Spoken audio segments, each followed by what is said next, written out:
Hi friends, welcome to another true crime episode. I'm Faiza, and in this channel I talk about true crime cases. So if you're interested, do like and subscribe. And with that said, let's get into today's case. So today's case honestly shocked me. It's about a woman that looks ordinary, quite innocent in my opinion, has murdered her elderly, sick parents in cold blood. She also stashed their bodies in makeshift tombs within the home. It gets worse. She also has been stealing from her parents before the murder and after. And I'm not talking about petty theft like £10, £20 here and there. No. She opened large loans in their name and just kept taking and taking and taking. It was absolutely unbelievable. And after opening up loans in their name, she would lie to her parents and tell them, they are victims of scam and fraud. And she would even cover her tracks by writing up fake documents, trying to prove that they have been victims of fraud, and she's trying to show her parents they were scammed. This woman is a practiced liar and an awful human being. Today, I'm going to talk about Virginia McCullough. Virginia McCullough was 36 years old, and she was aware of why police forced their way into her home. Yet she questioned why it took the police so long to find out that she has murdered her parents. She said, and I quote, "Cheer up, you've caught the bad guy." She said all of this while the police officer was placing handcuffs around her wrists. Neighbors believed that John and Lois McCullough had retired in Clacton-on-Sea near Essex, oblivious to the fact that their daughter has mercilessly poisoned them. So why would she do this? Well, let me tell you. The dynamics within the McCullough family household has been shrouded in secrecy in 2019. This is during the COVID lockdowns. She took advantage of that time. She really did. It would take around 4 years for Virginia's lies to unfold and what truly happened on Pump Hill. John McCullough, a retired lecturer that taught business studies, had been poisoned to death. And at the age of 70, his body was placed in a sleeping bag and stashed behind the wardrobe and constructed by breeze blocks. And I was wondering, what is a breeze block? So I'm going to put an image right here.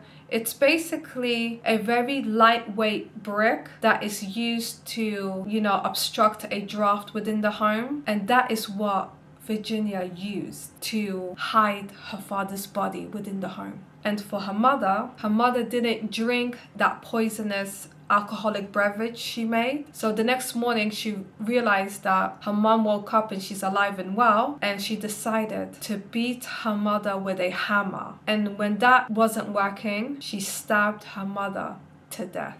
Unbelievable. So Virginia, she's 36 years old and she has been sentenced to 30 years to life at Chelmsford Crown Court. According to their neighbor that was living beside the McCulloughs, the curtains were always drawn. He was their neighbor for about 20 years, and he described Virginia as someone with dark humor and just a bit strange, but he never thought that she was capable of committing such a heinous act. He also said, and I quote, "They moved like shadows, quickly and quietly." In September 2023, Essex police received a call from Essex Safeguarding Council regarding concerns that Mr. and Mrs. McCullough did not show up to retrieve their usual prescription medications. They weren't seen by the doctor for a very, very long time. So they conducted a health check on the couple.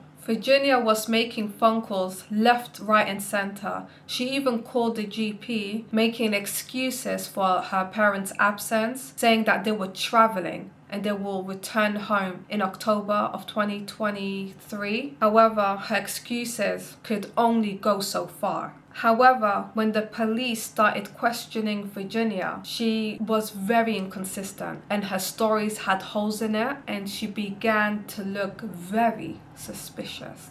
The police wondered, why are her parents always out of sight? So this is a bit strange, but weeks before the police has found Virginia's parents' bodies, Virginia has invited officers to discuss a assault allegation. Many say and commented that she only did this to test the waters with the police. Ultimately, the assault allegation went absolutely nowhere, so they marked her as no further action. So when the police returned back to the family home, Virginia confessed. This is where the police forced their way in, and she said, and I quote, "I deserve what's coming. I knew this day would come eventually." So she's trying to have conversation with the officers while she's getting handcuffed, and the officers just cut her off and said they cannot comment on what's happening. He can only remain impartial. She tried to have small talk with the officers, and that was the most weirdest thing I have seen on police footage. She also said, and I quote, "This is the right thing to do, and this will give me some peace." She's only thinking about herself. She's a very, very selfish person, to say the least. Documents retrieved from the family home showed a very desperate woman trying to hide her financial disaster that she has created.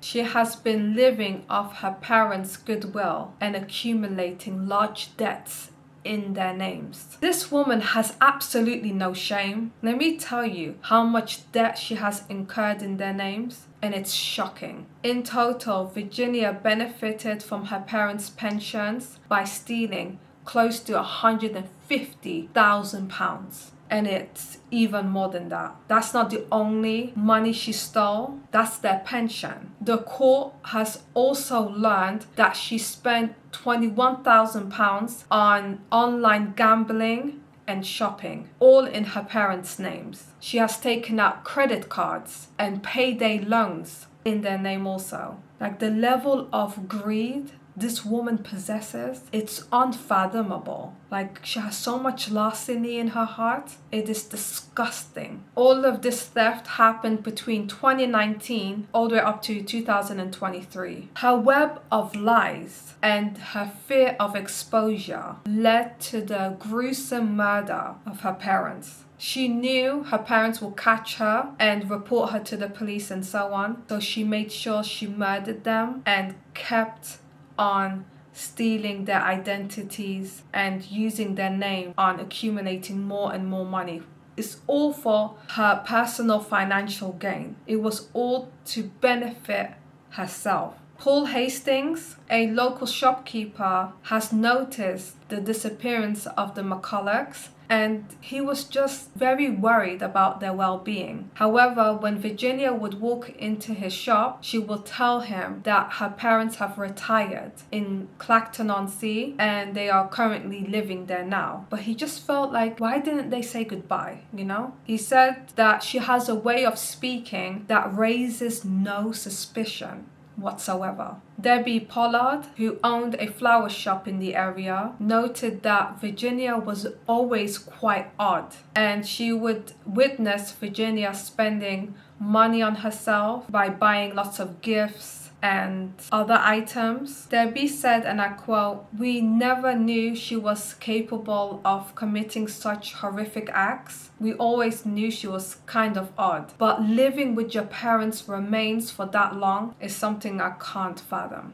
Both Mr. Hastings and Mrs. Pollard recalled that Virginia pretended to be pregnant. She has created a fake baby bump, and nobody could understand why she would do that. She is lying to herself, and she's living in a deluded state, in my opinion. Detective Superintendent Rob Kirby said, and I quote, "The details of this case shock and horrify even the most seasoned murder detectives." So throughout her sentencing, Virginia remained expressionless. She was just staring at her feet. The only time she showed remorse was when they played the police body cam footage of her confessing to the murders, and she winded up sobbing in court when she described the gruesome details of how she has murdered her parents. Virginia said, "I had to summon the courage to go in 3 times and continue to stab my mother without no hesitation. She just stared at me in disbelief." Virginia's intentions were to keep up with this fake life and to continue extorting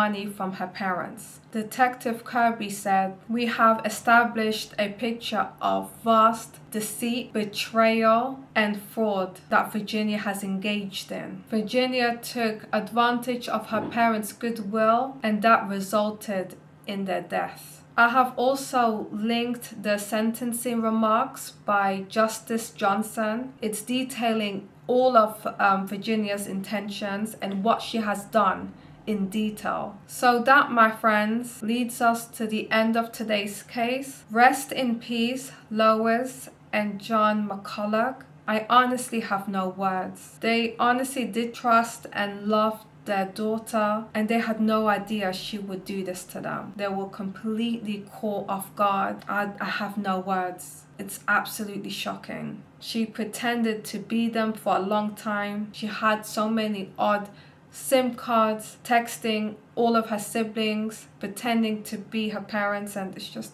she was living with her parents. She had no job. She lied about being an artist. She was stealing again and again and again at a large, monumental scale. It is just unfathomable when family members do this to one another. Her parents were sickly and poorly as well. Her dad had glaucoma, hypertension, type 2 diabetes. Her mom was struggling with OCD and agoraphobia. They were vulnerable. They were elderly. They trusted her, their own daughter. I just don't understand how she could live with their remains. I mean, the body was severely decomposed up until this point for 4 years. I don't know what to say. I don't know. Do let me know who you would like me to talk about next week. Till then, stay safe, stay hydrated, and I will see you guys next week. Thanks for watching. Bye.